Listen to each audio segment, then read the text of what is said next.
तेरा वचन मेरे पाँव के लिए दीपक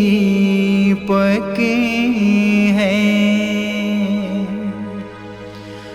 और मेरे मार्ग का उजियाला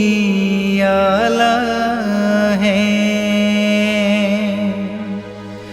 तेरा वचन मेरे पाँव के लिए दीपक है। पहला पाठ रोमियो के नाम संत पौलुस का पत्र अध्याय 10 पद संख्या 9 से 18।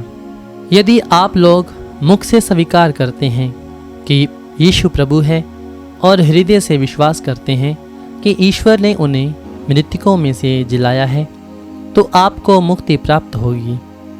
हृदय से विश्वास करने पर मनुष्य धर्मी बनता है और मुख से स्वीकार करने पर उसे मुक्ति प्राप्त होती है। धर्म ग्रंथ कहता है, जो कोई उस पर विश्वास करता है उसे लज्जित नहीं होना पड़ेगा। इसलिए यहूदी और यूनानी में कोई भेद नहीं है, सबों का एक ही प्रभु है। वह उन सबों के प्रति उद्धार है जो उसकी दुहाई देते हैं, क्योंकि जो कोई प्रभु के नाम की दुहाई देगा उसे मुक्ति प्राप्त होगी। परंतु लोग उसकी दुहाई कैसे दे सकते हैं यदि उन्हें उसमें विश्वास नहीं? वे उसमें कैसे विश्वास कर सकते हैं यदि उन्होंने उसके विषय में सुना नहीं? वे उसके विषय में कैसे सुन सकते हैं यदि कोई प्रचारक ना हो? और कोई प्रचारक कैसे बने यदि वह भेजा नहीं जाए? धर्म ग्रंथ में लिखा है, शुभ संदेश सुनाने वालों के चरण कितने सुंदर लगते हैं, किंतु सबों ने सुसमाचार का स्वागत नहीं किया। ईसायास कहता है, हे प्रभु, किसने हमारे संदेश पर विश्वास किया? इस प्रकार हम देखते हैं कि सुनने से विश्वास उत्पन्न होता है और जो सुना जाता है वह मसीह का वचन है।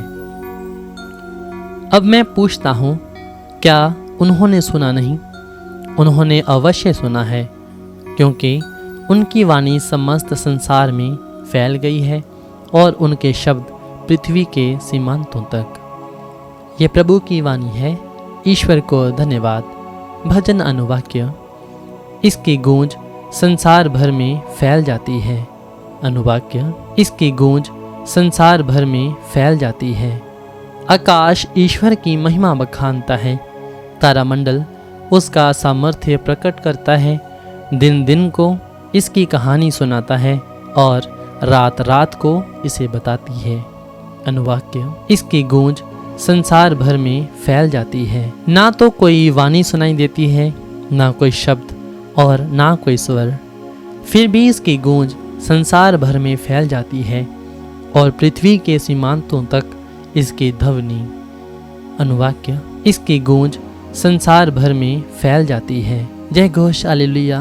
अनुवाक्य। हालेलुया। प्रभु कहते हैं, मेरे पीछे चले आओ, मैं तुम्हें मनुष्यों के मशुए बनाऊंगा। अनुवाक्य। हालेलुया। संत मत्ती के अनुसार पवित्र सुसमाचार अध्याय 4 पद संख्या 18 से 22। गलीलिया के समुद्र के किनारे टहलते हुए यीशु ने दो भाइयों को देखा, सिमोन जो पेतरुस कहलाते हैं और उसके भाई अंद्रियास को। वे समुद्र में जाल डाल रहे थे क्योंकि वे मछुए थे। यीशु ने उनसे कहा, मेरे पीछे चले आओ, मैं तुम्हें मनुष्यों के मछुए बनाऊंगा। वे तुरंत अपने जाल छोड़कर उनके पीछे हो लिए। वहां से आगे बढ़कर यीशु ने और दो भाइयों को देखा, जबेदी के पुत्र याकूब और उसके भाई योहन को। वे अपने पिता जबेदी के साथ नाव में अपने जाल मरम्मत कर रहे थे। यीशु ने उन्हें बुलाया। वे तुरंत नाव और अपने पिता को छोड़कर उनके पीछे हो लिए। ये प्रभु का पवित्र सुसमाचार है। ख्रीस्त की जय।